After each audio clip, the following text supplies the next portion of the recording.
my other videos, you probably realize that I take the pandemic seriously and I'm very cautious. I'm one of the few people who can say that, since most people now want to let it rip and pretend the pandemic's over. I've seen a few documentaries lately. They're not new, they're new to me. I've seen them on Crave. One was from 3 years ago, one as far back as 30 years ago. But in each case, even though they're very different, I'm noticing the parallels to what's happening now with the response to COVID, climate collapse, the environmental disasters, so many things. I'm noticing that there's a tendency to downplay disasters, and it happens on many levels: government, public health, corporations, even the public. So I wanted to talk about these documentaries because they really made an impact on me, and I keep seeing these similar themes. So I'm going to talk a bit about each documentary, and then I'm going to talk about why it is that people downplay disasters, because I did some research and I've learned things that I didn't even realize that are affecting people's behavior. So yeah, I'm going to be talking about these documentaries. So the documentaries I'm going to be discussing are Chernobyl documentary miniseries from 2019, Plastic Disasters, which is a documentary from 2006, Toxic Hot Seat, which is from 2013, and The Band Played On, which is a docudrama from 1993. So the Chernobyl documentary, which came out in 2019, was absolutely brilliant, by the way. A lot of people saw it back then. I think it was on Netflix, and I don't have Netflix, so I didn't get to see it then, but it's on Crave now, so I just saw it.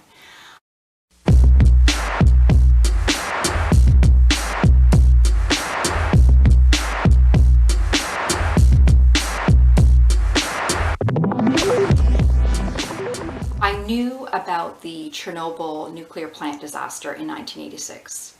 But I really didn't know details about how it happened or why it happened or anything like that. So it was fascinating to watch the miniseries. So like with the response to COVID, it feels like when there's a tragedy or a disaster, not only is it tragic that it wasn't prevented, but you learn that there were so many things leading up to it. And then even once it happens, there's a tendency to downplay it and not let the public know. There's a lot of lies and secrecy and gaslighting and minimizing and downplaying. So the disaster happened because of human error, but also because of bad management, negligence, cutting corners to save money, the use of graphite.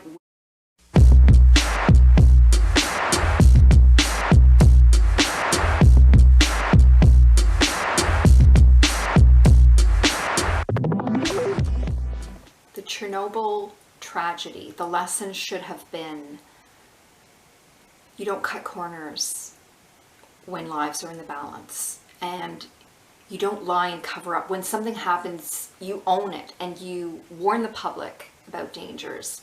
They should have evacuated sooner. They should have warned people. They were trying to keep quiet. There's too many lies and too much secrecy and hiding the truth, and it's still happening now. It's happening with COVID. It's bad enough that a catastrophe happens, but they make it even worse when they lie about it and hide it and try to cover it up. The people who cause a disaster should be honest and transparent and accountable and say, sorry, we really messed up. This is what happened. I love the quote at the end of the movie from Valery Legasov, where he says, "To be a scientist is to be naive. We are so focused on our search for truth, we fail to consider how few actually want us to find it. But it is always there, whether we see it or not, whether we choose to or not. The truth doesn't care about our needs or wants. It doesn't care about our governments, our ideologies, our religions. It will lie in wait for all time. And this, at last, is the gift of Chernobyl. Where I once would fear the cost of truth, now I only ask, what is the cost of lies?" How many more lives would have been saved if they'd been honest, if they'd warned people right away, if they'd evacuated? And apparently the statistics show that 50 died from radiation exposure. The number could have been higher. It was estimated that 9,000 would die eventually. But Greenpeace has estimated that number as more likely to be 93,000. And there have been 5,000 cases of thyroid cancer from contamination.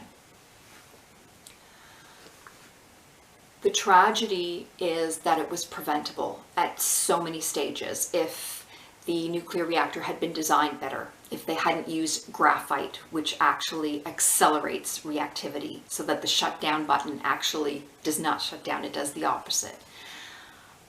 Not having somebody who's untrained and doesn't have the experience, not having managers that are bullying and hostile and ignorant. And so much of it is ignorance, and ignorance on the part of officials that don't understand about nuclear reactors and don't understand the severity, and having people downplay something that should be alarming and people should be warned about. I mean, it happened with Chernobyl, it happens again and again. And now there's been recently the Ohio train derailment, which has been nicknamed Ohio Chernobyl. And that's a devastating environmental disaster, which was largely preventable. And once again, of course, they're downplaying it. Norfolk Southern, who are responsible for it, of course, they're downplaying it. It happens, they'll do it with everything. They'll just, if there's a disaster, they'll downplay it.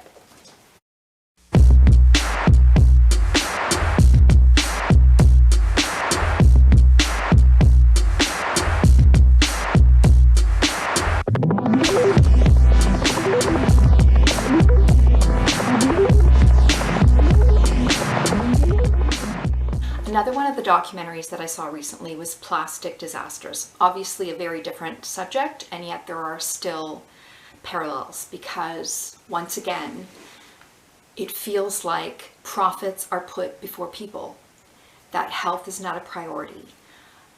Corners are cut and lives are risked unnecessarily. People aren't warned about risks.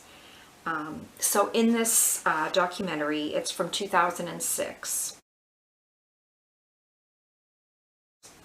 and it shows 3 case studies, 3 people that had botched plastic surgeries. People go for tummy tucks, nose jobs, liposuction, as though it's minor routine cosmetic surgery. And they don't really worry about the risks. Millions undergo cosmetic surgery every year. It's a multi-billion-dollar industry, of course.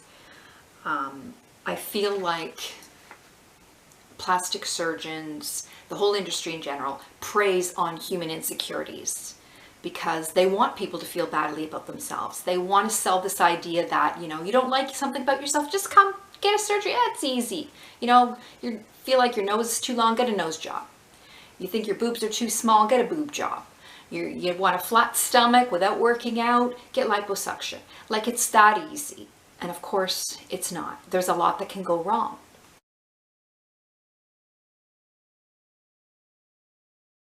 So Lucille has some work done, and her face is like detached from her facial bone, something.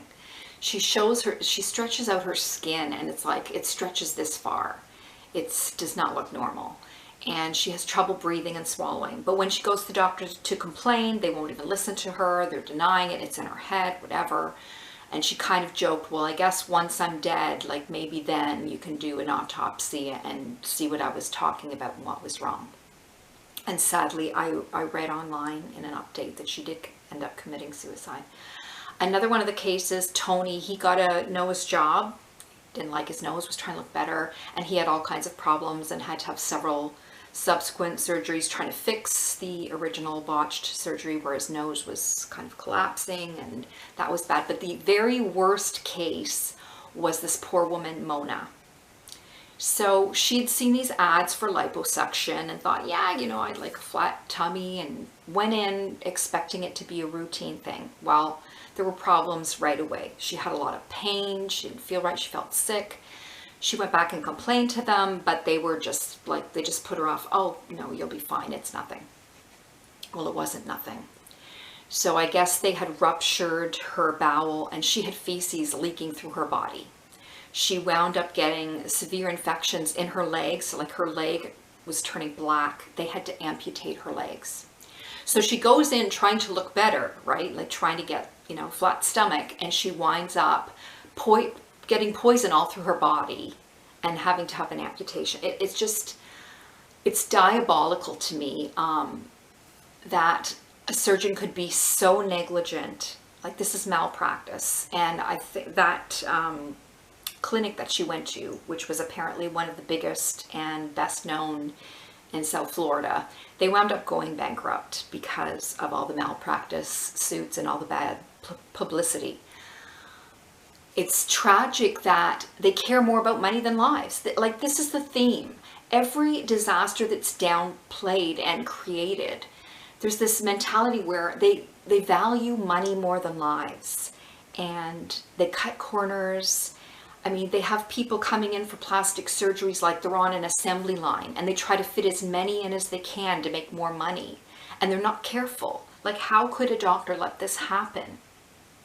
And when I looked up online, like, how many plastic surgeries do have complications, how many are botched, and most places you look, it'll say like 1%. A 1% sounds so small. I don't even know if that's accurate, but 1%, if you consider 50 million people are having plastic surgery, 1% is a lot of people. And what if you're one of those people? Why would you take that risk? It's astounding to me. I mean, I'm not in love with obviously everything about my appearance. Yeah, I've got a lot of flaws. But even if I had all the money in the world, I would not risk my life to have a surgery that is unnecessary. Now, it's one thing if someone has a birth defect or they're in a disfiguring accident or something, and like, that's completely understandable if they want to have plastic surgery to improve their quality of life and their self-esteem. But people that are just popping in, you know, for this and that, just to try to look better, it's so harmful. I think it's tragic that people don't like themselves as they are. You shouldn't feel like you need a surgery to make you feel better. And then these poor people that go through these nightmare situations where their quality of life is far worse, and they wind up feeling far worse. And you can die in surgery. I mean, Joan Rivers, it's horrible to say, she had a lot of plastic surgery, but it was a plastic surgery that killed her. She was having an operation on her throat. So these so-called minor elective surgeries still carry dangers. So apparently in 1997, there were 900,000 surgeries performed in the US. In 2021, this was 1.5 million. And there were 5.5 million non-surgical cosmetic treatments, including fillers and toxins. Neurotoxins. Okay, this is the thing that gets me too. Botox. So Botox is a drug prepared from a bacterial toxin, botulin. It basically paralyzes facial muscles. So you are injecting a poison into your skin to paralyze your facial muscles. And people are okay with this? Like, are there not risks to this? I can't understand. Just so that they don't have lines in their forehead. Like, you're a human being. You're not meant to look plastic. You're not meant to have like not a wrinkle and no expression. People were talking about Madonna's appearance recently at an event, and I mean, I don't really want to comment. She was an idol of mine when I was younger, and she's a beautiful woman. I think it's so sad that women and people feel like they need to meet this unrealistic ideal, this, you know, eternal youth. And it's not fooling anyone. Like, I think you should grow old gracefully. I mean, anytime I see a before and after plastic surgery, I 99% of the time think they looked better before. I mean, oh my God. I hate to say it, but people like Jocelyn Wildenstein, however you say her name, she's nicknamed the Lion Lady of New York. I'm sorry, but it's horrifying. And she chose that. Like, she wanted to look like a lion. I mean, lions are cute. Don't get me wrong. Lions are cute when they're lions, but not when people are trying to be lions. It's like Beauty and the Beast. What are you doing? What are you thinking? And you'll see people and they have like the lips out to here, the lip injections, and they've got their Botox, so they've got a completely flat forehead, and they've got cheek implants, and it's like, you don't even look human. It's terrifying to me. And why are you putting yourself through this? And you can die. You can have complications. And breast augmentation, like, there is a wide range of body types, from very thin, flat-chested to very voluptuous, and everything in between. I think you need to be happy with what you have.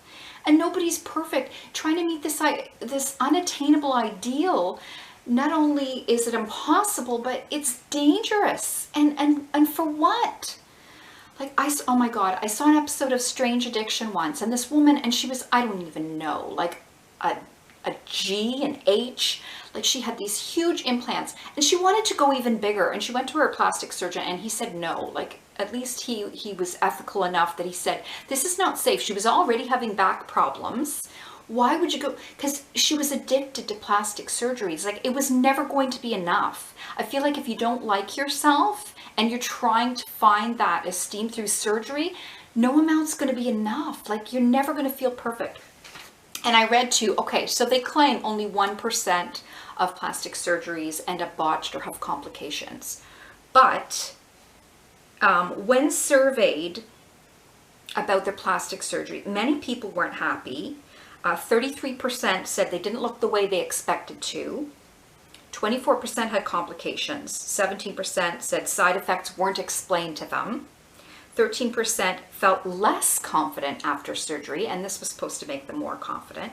And I mean, the risks of surgery, you're risking bleeding, blood clots, infections, pain, bruising. I mean, even laser eye surgery, when I heard about laser eye surgery, even that scared me.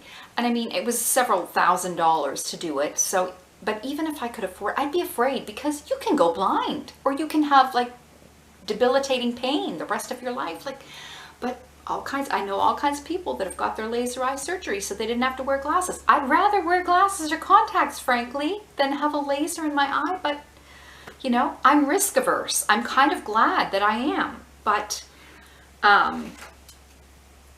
yeah, and I read 5 to 10% of nose jobs are a failure. I just feel like there's a lot of lies and silencing that goes on with plastic surgery, that people hide the risks and they downplay it like they downplay everything else. The FDA has found a link between breast implants and anaplastic large cell lymphoma. Both silicone and saline implants can cause cancer. But 50 million women worldwide have had implants. It's sad to me, because so many people have low self-esteem and they turn to surgery trying to feel better, and they're risking their lives, and it's tragic. 65% of people regret having plastic surgery, more than half, and 83% say they wouldn't do it again. So if you're considering getting plastic surgery, please don't. Like, find that confidence within yourself and like yourself as you are, and be as healthy as you can be, because going for a surgery, it's not the answer, and it can actually make everything worse. Like, as far as I'm concerned, if it's an unnecessary risk, don't take it. Like, no wonder people are willing to let it rip with COVID. If they're willing to inject poison into their forehead so they don't have wrinkles, they're willing to undergo surgery where they could die, or like, I don't understand. I don't understand most people, but yeah, I've been watching these documentaries, and I've been researching the subject of disasters and downplaying disasters, and I was fired up, and I wanted to do this video to talk about some of these things, because it really aggravates me that people aren't warned of risks, or they ignore risks, and these things shouldn't be happening. Okay, toxic hot seat.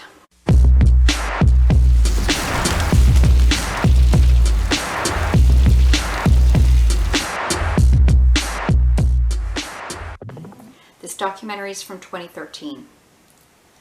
This is something I knew nothing about, and I was shocked and furious when I watched this. Okay, so already, big tobacco. I wasn't a big fan of an industry that preys on people and killing people for profit. It took a long time for them to admit that smoking causes cancer. They finally did admit it, and the warnings are right there on the package, but people still smoke because I guess, you know, some people just are okay with gambling with their lives. I don't know. So big tobacco is bad enough. But this big chemical, when I found this out, I was furious. Okay, so basically a lot of house fires, if not most house fires, are caused by smokers, are caused by a cigarette, and the whole place burns up.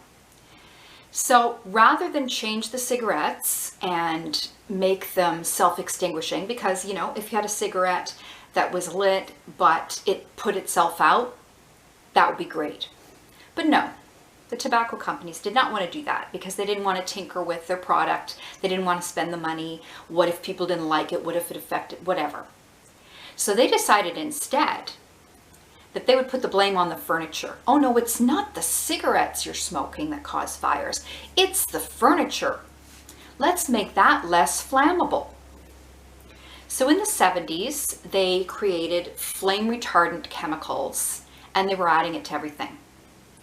Well, when they added it to kids' pajamas, they were finding that it was in the children's urine, and it was causing health problems. So it was taken out of the kids' pajamas, but it still made its way into almost every piece of furnishing in North America.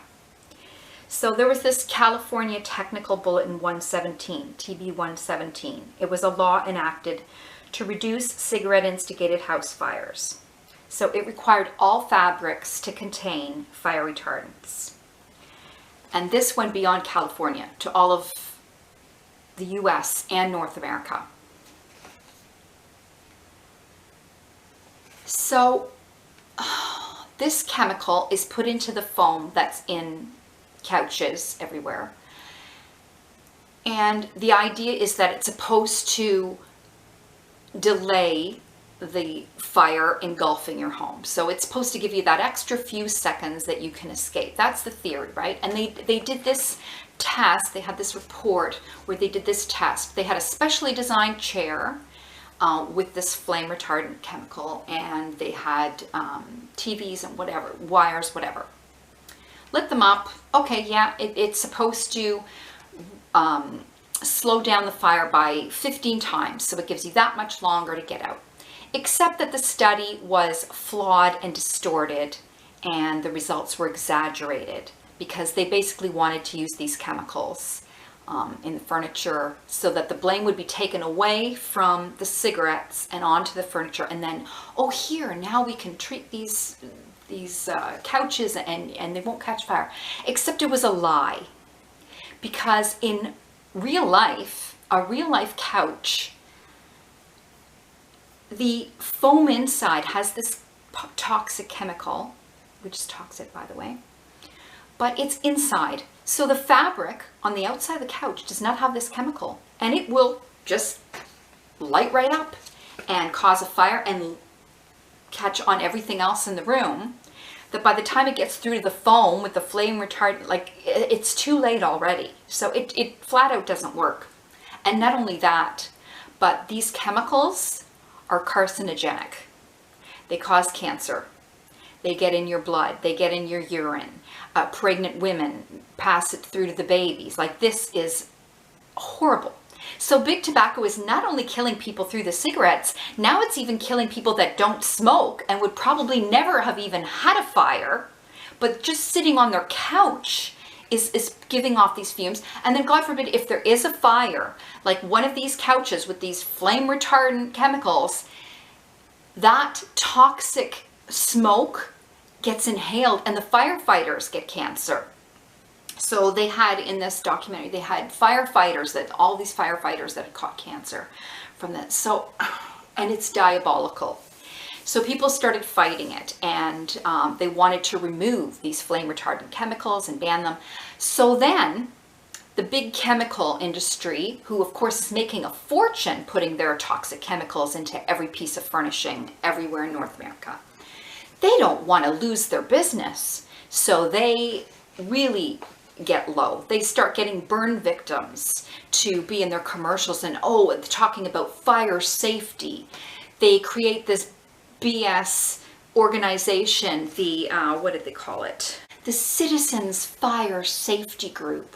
And they had a website with this really wholesome picture of this wholesome fire station and these kids holding up a sign about fire safety. See, they're preying on people's fears because people are afraid of fire and they want to keep their families safe. So they think, okay, these fire retardant chemicals, they're keeping my family safe because they're going to slow down the blaze so that we can get out.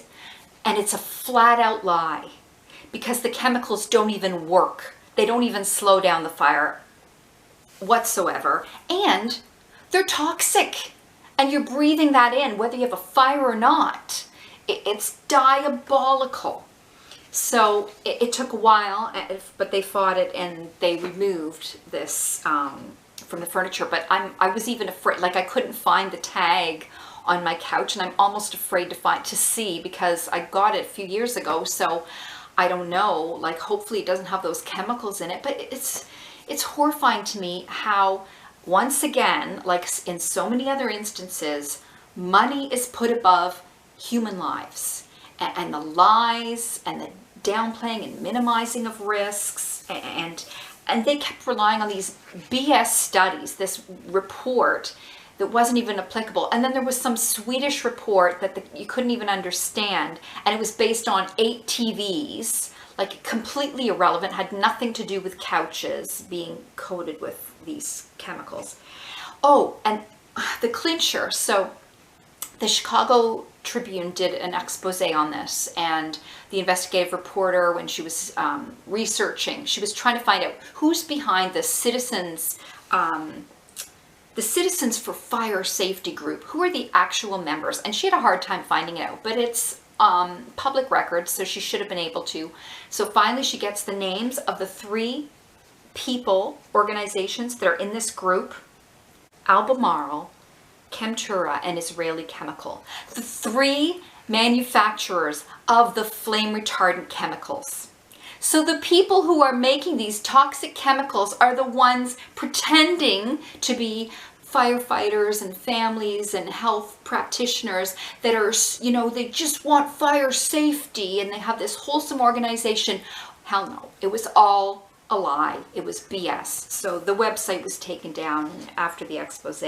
But I mean, it took a long time to get the truth out there. So I was enraged when I saw this documentary. I'm like, to think that they had toxic chemicals in every piece of furniture and pretending that that's protecting people and that that's going to prevent a fire, and it doesn't. And instead, they're giving people cancer. It's so infuriating to me that, even though these documentaries are so different, the theme that runs across all of them is negligence and lies, putting profits over lives. It's sickening to think that many people operate this way. But,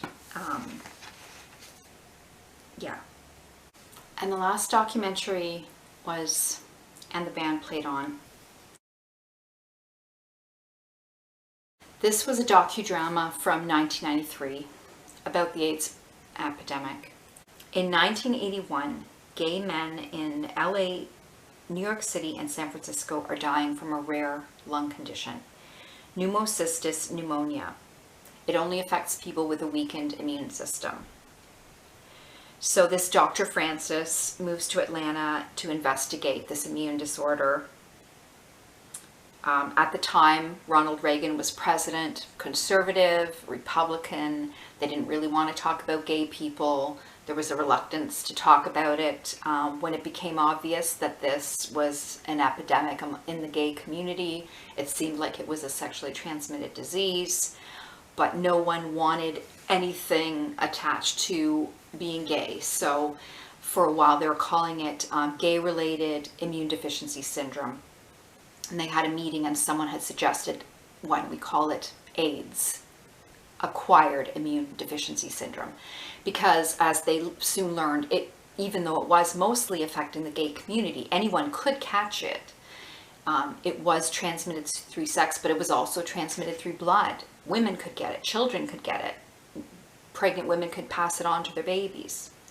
And as they soon found out, hemophiliacs, because they depend on blood transfusions, were contracting it from that. I actually knew someone in real life who was a friend and was a hemophiliac, and he had contracted HIV through the tainted blood scandal from Red Cross. They gave him $1 million settlement, but I mean, no amount of money can make up for ruining your life. They weren't screening the blood. I mean, they could say, depending what the date was, did they know? Did they have a test? There's a point in the movie where Dr. Francis becomes furious because there's a blood bank executive who doesn't really want to spend the money. Oh, you know, like, we're not going to spend $100 million to save a few hemophiliacs. So his response, which I loved because it was so honest and raw, he says, "How many dead hemophiliacs do you need to make it cost efficient for you people to do something about it? 100? 1,000? Give us a number so we won't annoy you again until the amount of money you begin spending in lawsuits makes it more profitable for you to save people than to kill them." It reminds me of COVID-19, of course, because now everyone's just letting it rip, just letting people die. You do eugenics. They value money more than lives. They worry more about the economy. The irony is you can't have a healthy economy without a healthy population, because a lot of people are disabled and sick and they're not returning to work. They're even starting to talk about it in economic magazines because they're noticing this is not sustainable. So many people have long COVID now, and you're deliberately infecting them. Let it rip. Everyone's been infected at least once, and reinfection is even worse. And that's the other parallel, not just the response, but the virus itself. Because like HIV, COVID-19 damages your immune system. It causes immune dysregulation. It depletes your T cells. There's a scene in the film where someone was playing Pac-Man. And when I watched like the little character Pac-Man, and he's eating all these little things and going across and he's just gobbling them all up. And I thought in my mind, it's like the virus, right? It's like coronavirus going through your body and taking all your T cells. And right as I thought that, the character said it in the movie. I'm like, oh my God, I'm thinking like a scientist. But yeah, it was very powerful and very depressing and infuriating, because this was in the 80s. AIDS was in the 80s. And a lot of the things that they were doing then, they're still doing now. Like, they haven't learned anything. They're unlearning stuff. Like, this is how they deal with disasters. They let them happen and spiral out of control and then act too late, downplay it, minimize it, lie about it. It shouldn't be that way. Now, of course, a lot of people hate when you compare COVID to AIDS. They just know. I mean, I've called COVID airborne AIDS. There, I said it. I call it SAIDS, SARS-acquired immune deficiency syndrome. Because truly, if it's depleting T cells and damaging your immune system, that you are now vulnerable to opportunistic infections, that to me is similar enough to compare them. And you could say, well, of course, AIDS is far worse because the fatality rate is so much higher. But AIDS wasn't airborne. AIDS was not nearly as transmissible. You couldn't just get it from casual contact. You couldn't get it from breathing someone's air. And for a while, people were nervous. You didn't want to drink after, you didn't want to use a drinking fountain after someone. You didn't want to kiss someone. You can't get it from just fluids, from kissing or any of that. You get it through sexual contact or through blood. But COVID is so contagious. Just a few seconds being in someone's company, just breathing in their air. It is so transmissible, and people want to believe that it's mild. But even if it seems like mild symptoms initially, you don't see the damage that's being done. Any virus that is damaging your immune system is devastating, because then you're susceptible to anything. And when people died from AIDS, they didn't die from AIDS. They died from AIDS-related illness. They died from now their immune system doesn't work. And so anything that they catch, even a cold, can kill them. Like a lot of them died from pneumocystis pneumonia. And it's the same way with COVID. Once COVID has weakened your immune system, you're more vulnerable to catch anything. And it's not a coincidence that so many more people now, including children, babies, are dying of rare illnesses and infections after COVID. Like, COVID is a pre-existing condition. If you've had COVID, you are now more vulnerable. That the irony is a lot of people who didn't care about the immunocompromised or those with pre-existing conditions, well, now you're one of them, because COVID is a pre-existing condition.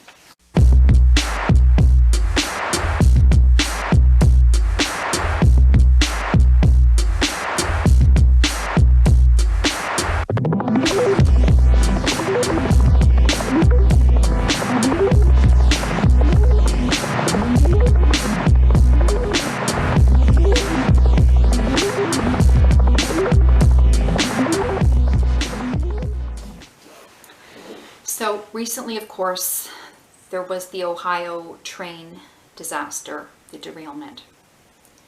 It was an entirely preventable disaster. People had been warned that conditions weren't safe. The rail workers were striking because things weren't safe. Safety regulations had been cut back under 45's government. A lot of safety regulations were taken away, and then they were in unsafe conditions. They didn't have enough staff. Corners were cut. Once again, money valued over lives. And the worst thing is that not only does negligence create a disaster, well then, once it's happened, the guilty party doesn't want to accept responsibility or admit accountability. So they downplay it. And then government, who doesn't want to create a panic, they echo whatever the guilty party said. And then the media echo whatever the government says about it, and everyone just downplays and minimizes. Oh, it's fine, it's going to be fine. The APA comes by and says, oh yeah, these are acceptable levels, it's probably fine. That's not very encouraging. I mean, there have been several environmental disasters that were downplayed, and the risks, people weren't warned of the risks. It's really eerie to me that there was a movie made in 2021 called White Noise. Now, I haven't seen it, I've only heard about it. I'd be curious to see it. But it's about a train derailment in East Palestine, Ohio. And this movie came out in 2022. The year before, there was a train derailment in East Palestine, Ohio. This is much more than a coincidence. Like, how do you not notice that? And I thought, maybe the author based it on, maybe they knew someone that was in the industry and knew that these corners were being cut and there was problems with safety regulations.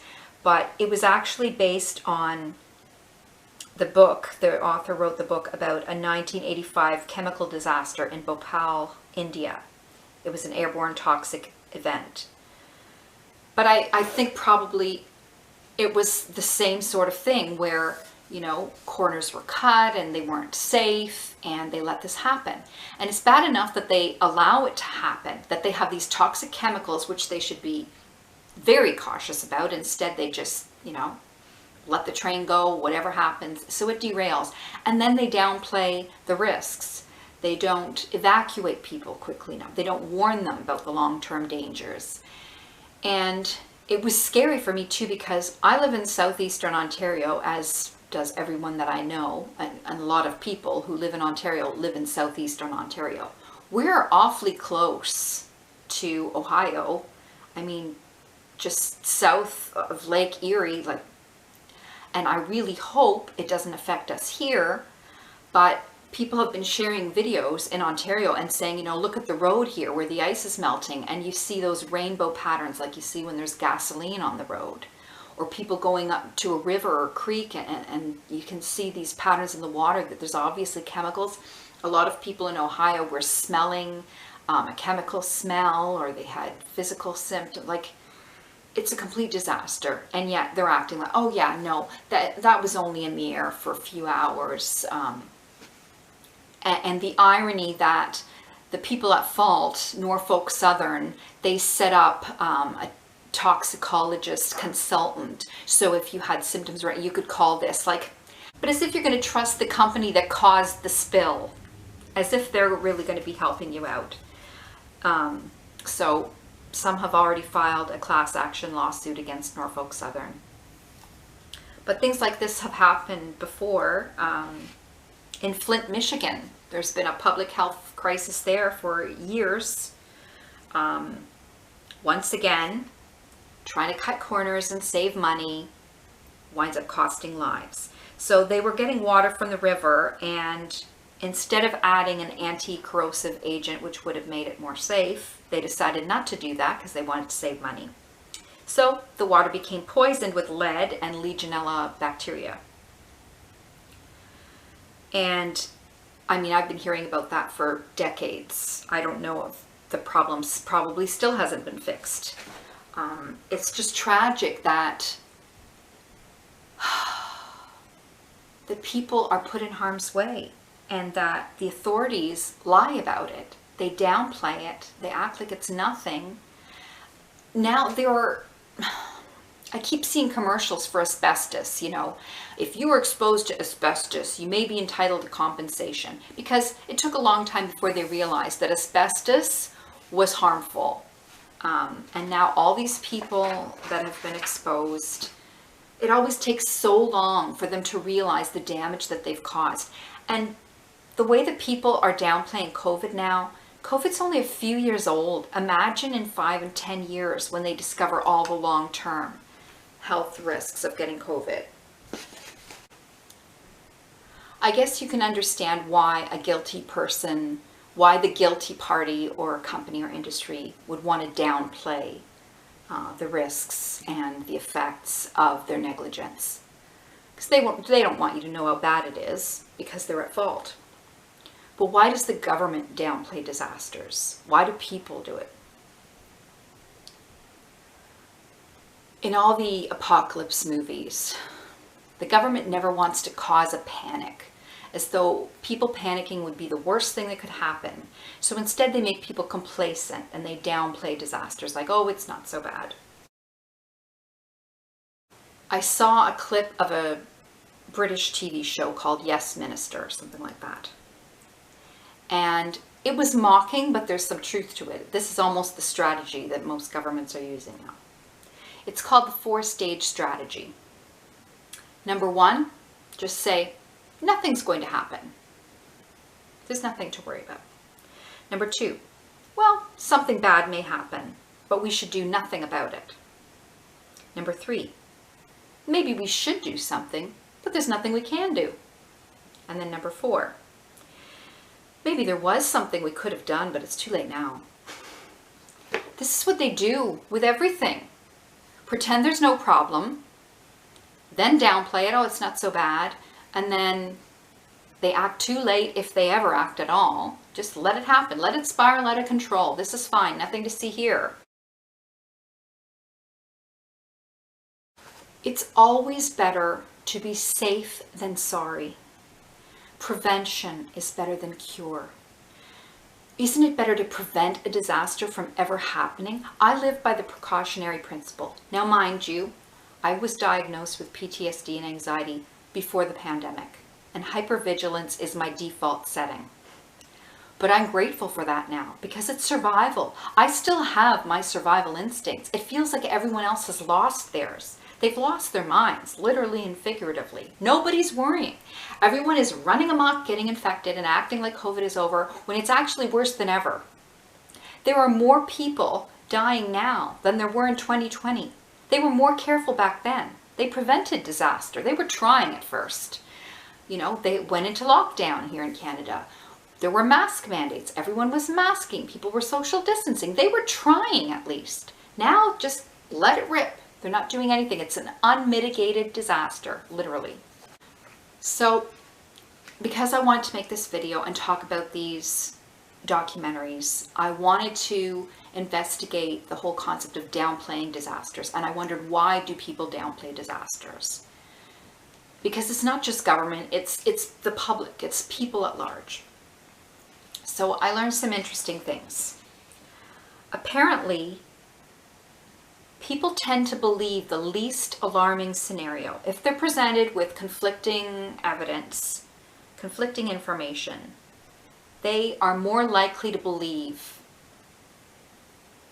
the minimized version. They want to believe that it's not so bad. Everyone wants to feel like everything is okay. And I mean, when I read about the Ohio train derailment, and I was worried, you know, could that pollution come to Ontario? What if it's in the air and it comes out in rain? And I mean, there was that part of me that wanted to be comforted when they said, oh, no, that's not coming to Ontario. No, there's no risk here. But I don't trust them. Because you really can't trust anyone right now. You can't trust government. You can't trust public health. You would hope that they would have your best interests at heart, but they clearly don't. Because every day they make it obvious that they are willing to downplay emergencies. So I found this term, and it was coined by Amanda Ripley. She calls it normalcy bias, which is interesting because the urgency of normal crowd, the minimizers who want to get back to normal, they want to get back to 2019 and pretend that none of this ever happened. So apparently this normalcy bias, this distorted way of seeing the world, is how most people are wired. 70% of people have this cognitive bias. So 70% of people are living in the this is fine meme. No matter what happens, they will just shut it down and deny reality, and they will say it's going to be fine. Everything's fine. They just want to maintain the status quo. They don't want to change anything. They don't want to adapt. They don't want to, no. Everything's fine. Things are going to stay the way they've always been. It's a defense mechanism, right? Because they don't want to see the truth. They can't bear to see the truth. I always find it interesting when trolls accuse me of living in fear because I'm cautious. It's like, I'm not living in fear. I'm living in reality. I'm living in awareness, situational awareness, and risk mitigation. I'm confronting reality. I'm accepting the reality that COVID, that SARS-2, is a vascular, multi-system, airborne pathogen, a level 3 biohazard that causes organ damage and immune dysregulation. I'm not gambling with that. I'm not playing COVID roulette with that. I'm careful. They are the ones living in fear because they can't even bear to acknowledge reality. They'd rather live in delusion, just pretend it's not happening. So this normalcy bias is also called the ostrich effect, like ostriches burying their head in the sand. It's also called analysis paralysis. So basically, when confronted with a disaster, the majority of people just can't even handle it. Just no, everything's fine. And also, the majority of people follow the crowd. They cave to peer pressure. And there's this feeling that nobody wants to be the one to overreact. Nobody wants to stand out. They don't want to seem like, you know, they want to be cool. And it's not cool to overreact. So it's like, yeah, this is probably okay. Except what happens if you're in the middle of an emergency and you're not taking it seriously? Like in 9/11, there were people that ran down the stairs and that got out to safety and they survived. And there were people that stayed at their desk on their computer and thought it's probably going to be okay. And even when they heard what had happened, they still didn't believe. They still waited for further information. And if their colleagues were all sitting and they were all acting like it's normal, it's like, it's so infuriating to me now that I know people who are disregarding COVID and just, they're going out unmasked. They're sending their kids unmasked to unsafe schools because everyone else is doing it. And we're fine. We all had COVID and we're just fine. And they're living in this denial and this alternate reality.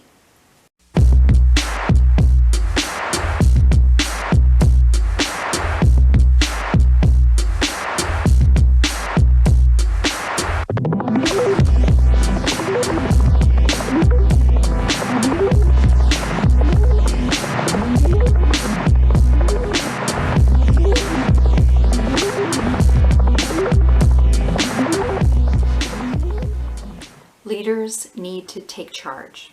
They need to prevent disasters where they can. They need contingency plans. They need to be prepared. When I saw the movie Contagion, which came out in 2012, it was almost a playbook for what ended up happening with COVID-19. So they knew in 2012 that it was a possibility, that there was going to be a global pandemic, but they let it happen anyway. And I heard that the Obama administration did have a pandemic preparedness group. They were trying to be prepared. But of course, 45, who cares more about money than lives, he scrapped all that. Because a lot of people think, well, why spend all this money and why all these resources and all this time on something that might happen? No, they can't be bothered. So then they'd rather just let things spiral out of control, let the disaster happen, and then downplay it like it's not so bad. They do this over and over again. It keeps happening. I just talked to my mom, and apparently there's been another train accident now. A passenger train crashed into a freight train. And it sounds like it was human error, but I'm sure there were many other factors at play and many other people to blame. But another thing is, right now, because most of the world has been infected with a brain-damaging virus, there are more accidents than ever. There are more violent acts and bizarre behavior. There are more plane crashes and train crashes and all these things going wrong and people making mistakes and forgetting things. It's going to happen more and more. COVID-19 causes cognitive decline. It causes organ damage, including your brain. And the more times you're infected, the more damage is done. So what do you think happens when you let it rip with this virus that invades and damages the brain? And most people have had it now at least once, even leaders of countries. Sometimes have been infected multiple times. What do you think's going to happen? It's not going to get better. You're causing disaster. It's an unmitigated disaster. People prefer comforting lies over the unpleasant truth. They just do. They don't want to hear it. I would rather know the truth.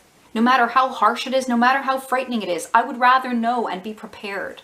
I would rather overestimate a threat than underestimate it.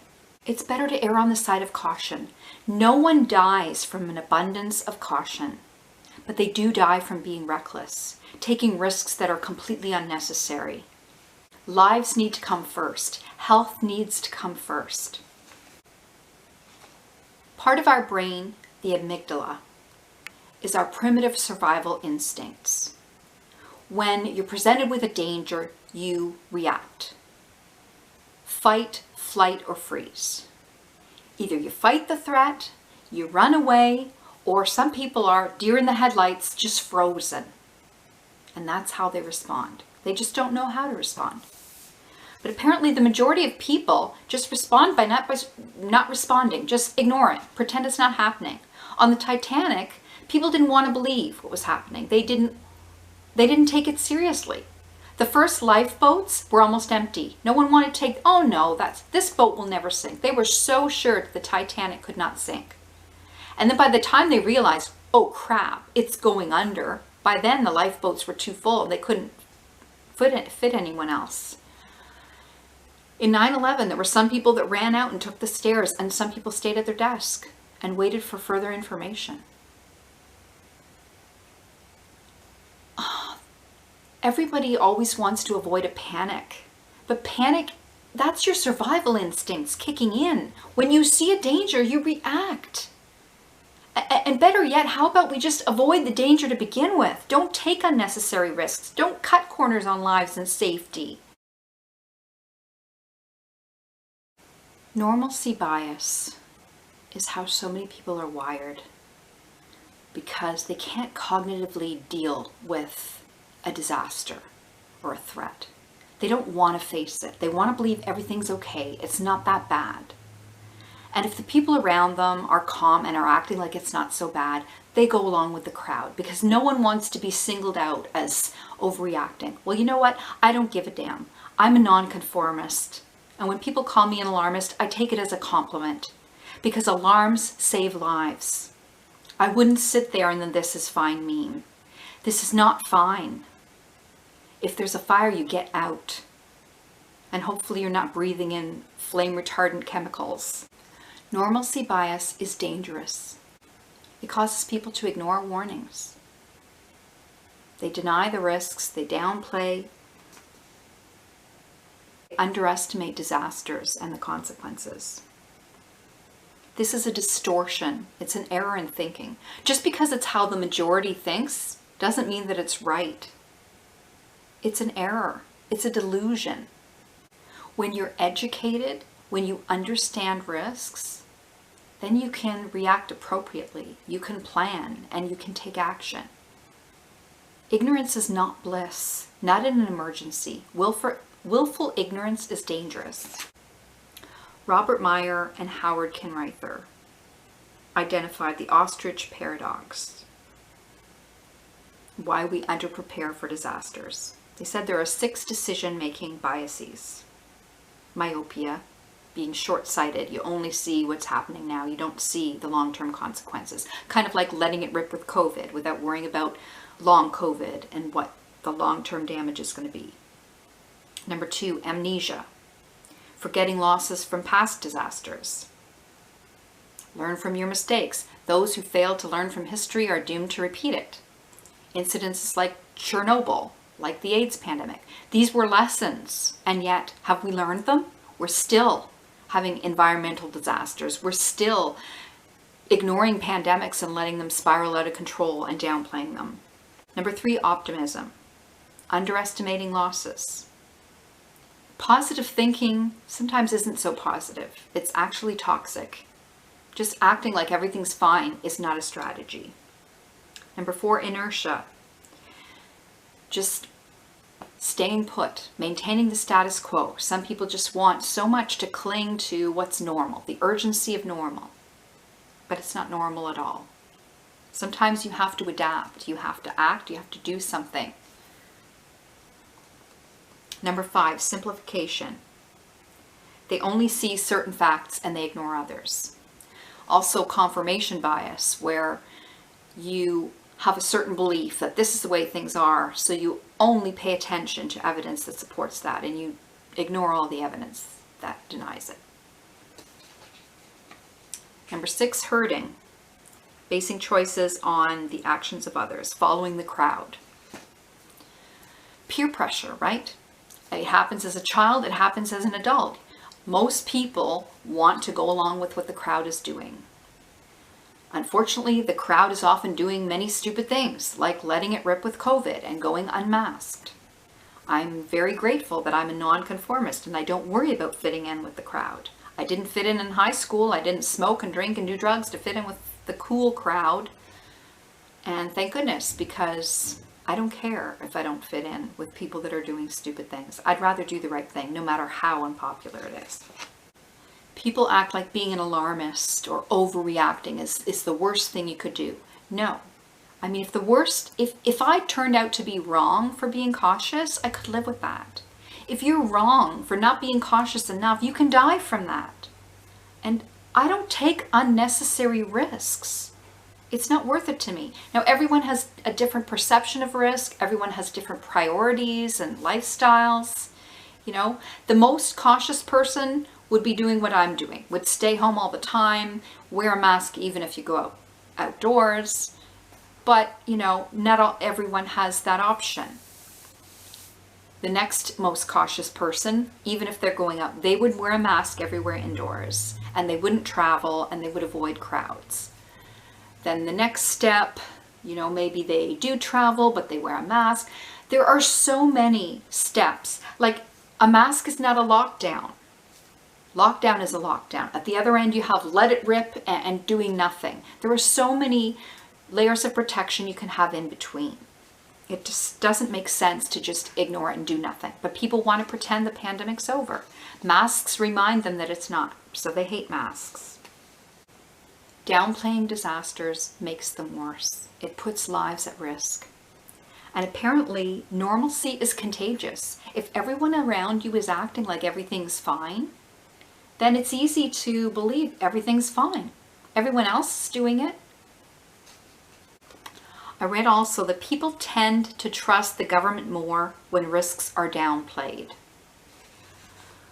They love those comforting lies that make them feel better. So when the government says COVID is mild, when the government says the pandemic's over, people love it. Well, it's a lie, and you're putting people at risk. To me, I would rather know the truth, and to me, it's better to warn. As a leader, you need to take a leadership role, and you need to level with people. Tell them the truth, even if it's what they don't want to hear, to protect them. Mask wearing could have been normalized. That should have been the normal, to protect you from COVID and God knows what else, because there are more viruses all the time. H5N1, the bird flu, spreading through birds, there's a variant of it that's affecting humans now, so that's a little concerning. And flu and everything else. I mean, if you wore a mask and you didn't breathe contaminated air, you wouldn't catch anything. I haven't had a cold or anything in years because I wear a mask and I stay home most of the time and I avoid people. So one thing that all of these disasters have in common, a few things they have in common. People taking unnecessary risks, human error, people make mistakes, but a lot of it is poor planning, poor design, and a lot of it is cutting corners on safety, a lack of transparency, lies, deception, minimizing and downplaying of risks and disasters. A lot of it's avoidable. The worst tragedy to me is a preventable one. It didn't need to happen. Chernobyl shouldn't have happened. Botched plastic surgeries shouldn't happen. Putting carcinogenic, flame retardant chemicals in furniture and giving people cancer shouldn't happen. The AIDS pandemic shouldn't happen and shouldn't have spread to so many people. One of the other things in that film, there was a flight attendant who was quite promiscuous and was sleeping with people in several different cities and infecting. And the thing is, when it's a virus, it spreads exponentially. So that one person, because he has so many contacts, each one of those contacts can infect others, and that person can infect others. And AIDS wasn't even airborne. The HIV isn't even airborne. COVID is so much more transmissible. It spreads so much. And you can be asymptomatic and not even know you have it and be spreading it. So to let it rip and drop all mitigations is complete insanity. You are more likely to survive if you're forewarned and you're prepared and you react appropriately. I would much rather know the risks and mitigate risks. I would much rather avoid disaster. Of course, it's not very glamorous. If you prevent a disaster, then it never happens. And people can say you overreacted. Oh, that was unnecessary. We didn't need to spend that money. We didn't need to make those plans. But you've avoided disaster, and that makes you a hero. Even more than somebody that just reacts to a disaster after it happens. So many things in society are so backward. They want to let it rip with COVID, but then say, oh, well, you can take antivirals. There's even a commercial now Pfizer has. If it's COVID, Paxlovid. Except that it's not a guarantee, and it doesn't always work, and it doesn't prevent long COVID. Prevention is always better than cure. It is always better to be safe than sorry, and avoid disaster and avoid risks. I feel like people have lost their survival instincts. They no longer protect themselves. Some of it is the fault of public health and government who have lied to them and gaslit them. but some of it is their own complacency and their own cognitive biases, like normalcy bias. And even knowing that this is how people are wired, I'm still angry with them. I still hate that this is the way it is. You know, at first I thought maybe it's corporations, it's their fault, or it's government. But this is a human error. This is a way of thinking that is dangerous. And it's actually worse than the disaster and worse than the virus itself. I just wanted to vent about this because it infuriates me how people downplay disasters, and it happens over and over again. To me, pretending that it's not happening makes it even worse. Whether it's an environmental disaster, pollution, a botched surgery, or pandemic, you can't ignore the problem. Prevention is key, but failing that, at least be honest about risks. Warn people. It seems like ethics are in short supply these days. No one values lives, money comes first. But the economy suffers too when you let it rip. Everyone loses. These documentaries affected me. They're all relevant to situations happening now. Pandemic, pollution, and climate change. To me, the biggest dangers we face isn't climate collapse, or the virus, or environmental disasters. It's all of them. But more importantly, it's us. It's our reaction or lack of reaction. It's complacency, recklessness, apathy, normalcy bias. People acting like everything is fine when it's not. When people call me an alarmist, I take it as a compliment. Alarms save lives. I will never downplay a disaster. Thanks for listening. Take care. Stay safe.